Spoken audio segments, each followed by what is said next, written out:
Hello, আসসালামু আলাইকুম viewers. প্যান্টানিক আইটির WordPress চতুর্থ ক্লাসে আপনাদের স্বাগত জানাচ্ছি। আমি কাজী নিশাত আছি আপনাদের সাথে। গত ক্লাসে আমরা দেখেছিলাম যে কিভাবে পোস্ট করতে হয়। তো পোস্ট জিনিসটা আশা করি আমরা সবাই বুঝতে পেরেছি। আর কারো যদি পূর্বের ক্লাস বুঝতে কোনো সমস্যা থাকে তাহলে সেই ক্লাসের ভিডিওটির নিচে আমাদেরকে কমেন্ট বক্সে জানাবেন, আমরা অবশ্যই আপনাদেরকে রিপ্লাই দেব। তো এখন যেটা আমরা দেখব সেটা হচ্ছে পোস্টের ঠিক পরে যে অপশনটা মিডিয়া। ওকে, মিডিয়া এই অপশনটা হচ্ছে এখানে দুইটা অপশন, লাইব্রেরি এবং অ্যাড নিউ। তো লাইব্রেরি অপশনটা হচ্ছে এখন পর্যন্ত ওয়েবসাইটে যে ইমেজগুলো আপলোড করা হয়েছে সেই ইমেজগুলো সবগুলো একসাথে এখানে দেখা যাবে।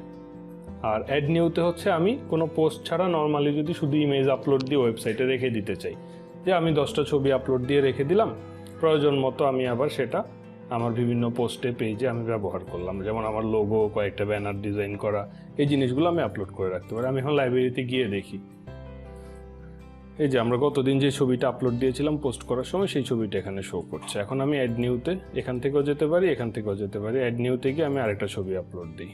ওকে, এখান থেকে একটা ছবি আপলোড দিলাম, এই যে এইটা। এখন আমার এই ছবিটা আমি ডিটেলস কিন্তু দেখতে পাচ্ছি, 77 KB কবে আপলোড দিয়েছি, ছবিটার ফাইলের নাম। এখন আমি লাইব্রেরিতে যদি ঢুকি তাহলে এই দুইটা ছবিই দেখতে পাবো। সো সেমভাবে আমার ওয়েবসাইটে যত ছবি আছে সব ছবি এই লাইব্রেরিতে শো করবে। ওকে, এরপরে যে অপশনটা আছে পেজেস। আচ্ছা, পেজ আর হচ্ছে পোস্ট, এই দুইটা জিনিস একই রকম প্রায়। পেজ যেভাবে পোস্ট যেভাবে করা হয় পেজও একইভাবে ক্রিয়েট করা হয়, তবে পেজ আর পোস্টের মধ্যে পার্থক্য হচ্ছে পোস্ট জিনিসটা হচ্ছে ডাইনামিক। আমি প্রতিনিয়ত একটা করে নতুন পোস্ট দিব, যা যা আপডেট না, মনে করেন আমার প্রত্যেকটা নিউজ এক একটা পোস্ট, তখন আমি যত নতুন পোস্ট দিব পুরাতন পোস্টগুলো নিচে চলে যাবে, একটা সময় মানে শেষ হয়ে যাবে। পোস্ট জিনিসটা হয় কি, যখন যে জিনিসটা গুরুত্ব সেটা আগে থাকবে। আর পেজটা হচ্ছে অনেকটা স্ট্যাটিক, যেটা সব সময় ভ্যালু থাকবে, কমন। আমাদের pantanic.it.com এ ঢুকি, এখানে আমরা দেখতে পাবো যে আমাদের পেজগুলোর ভিতরে কি কি কন্টেন্ট থাকে। ওকে, এটা একটা আমাদের ওয়েবসাইট। এখানে দেখেন অ্যাবাউট আস, এটা একটা পেজ। এখানে ক্লিক করলে আমাদের এই প্যান্টানিক আইটি সম্পর্কে বিস্তারিত দেয়া আছে, একটা ভিডিও দেয়া আছে। এই পেজটা স্ট্যাটিক, এটা সবসময় এই জায়গায় থাকবে, চেঞ্জ হওয়ার সম্ভাবনা খুবই কম। তো এরপরে আছেন এই যে সার্ভিসেস, এটা একটা পেজ। এখানে আমাদের সার্ভিসগুলো কি কি আছে সেটা খুব সুন্দরভাবে দেখা যাচ্ছে। পোর্টফোলিও, এটা একটা পেজ। এখানে আমরা যে কাজগুলো করেছি সেগুলো এখানে আছে, আমাদের করা ওয়েবসাইটগুলো সবগুলো শো করছে। ওকে, এরপরে যে এখানে আছে ডেমো। এখানে কিছু ডেমো ওয়েবসাইট আছে যে আমরা কী ধরনের ডিজাইনগুলো করি। তারপর আমাদের টিম আছে, এখানে আমাদের প্যান্টানিক আইটিতে যারা কাজ করে, এগুলো এক একটা ফিক্সড পেজ। তো আমরা আশা করি বুঝতে পারছি যে ব্লগে গেলে আবার কিন্তু আমি পোস্টগুলো দেখতে পারবো, প্যান্টানিক আইটিতে দেয়া পোস্ট। ওকে, তো আমরা আসলে বুঝতে পারতেছি যে কোনটা পেজ এবং কোনটা পোস্ট। এখন আমরা যে ওয়েবসাইটটা ডিফল্টভাবে ইনস্টল করেছি, এই ওয়েবসাইটটার জন্য আমি একটা পেজ তৈরি করব। তাহলে এখানে পেজেস থেকে অল পেজেস যাব। এখানে ডিফল্টভাবে দুইটা পেজ ক্রিয়েট করা আছে, একটা প্রাইভেসি পলিসি আর একটা হচ্ছে সিম্পল পেজ। তো এখান থেকে আমি নতুন একটা পেজ ক্রিয়েট করছি, অ্যাবাউট আস। এখানে আমি কিছু লেখা দিলাম,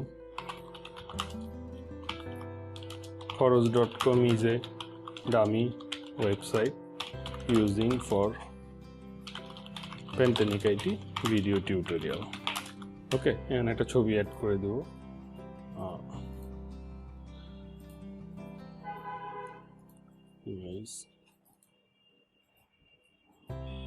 আচ্ছা, এই যে মিডিয়া লাইব্রেরি থেকে আমি ছবিটা নিয়ে নিই, যেটা একটু আগে আপলোড দিয়েছিলাম।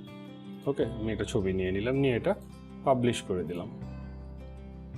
আচ্ছা, এখন আমি রিফ্রেশ করি। এই যে এখানে দেখেন একটা অপশন এসে গেছে। এই মেনুতে সেটিং করা আছে অটোমেটিক, যে নতুন কোনো পেজ ক্রিয়েট করলেই সেটা এখানে চলে আসবে। এই সেটিংটা কীভাবে করতে হয় সেটাও আমরা পরবর্তীতে দেখব। তো এখানে আমি অ্যাবাউট আসে ক্লিক করলে এই পেজটা কিন্তু দেখতে পাচ্ছি, এই যে পেজের ভিতরে কন্টেন্ট, ছবি, সব কিছু। তাহলে আমরা আশা করি পেজ আর পোস্টের পার্থক্য বুঝতে, কোন কাজের জন্য আমি পেজ ক্রিয়েট করব, কোন কাজের জন্য পোস্ট ক্রিয়েট করব, এই পার্থক্যটুকু বুঝতে আশা করি আপনাদের আর কোনো সমস্যা হবে না। আর পেজের কোনো ক্যাটাগরি থাকে না। পেজে শুধুমাত্র জাস্ট পেজই থাকে। ওকে, পেজের ভিতরে আরও অনেক কাজ আছে, সেগুলো আমরা ডে বাই ডে আস্তে আস্তে দেখব। তো প্রাথমিকভাবে আমরা এখন যেটা দেখবো সেটা হচ্ছে পেজ কীভাবে তৈরি করতে হয় সেটা দেখলাম। আর একটা অপশন হচ্ছে কমেন্ট। এই জায়গাটাতে হচ্ছে কেউ যখন আমার ওয়েবসাইটের কোনো পোস্টে কমেন্ট করবে, এটা এখানে পেন্ডিং আকারে থাকবে। পরে আমি কমেন্টটাকে যখন এরকম পেন্ডিং থাকবে, পেন্ডিং থাকার পরে যে দেখেন আমি এখন হ্যালো ওয়ার্ল্ড এই পোস্টে ভিজিট করলাম,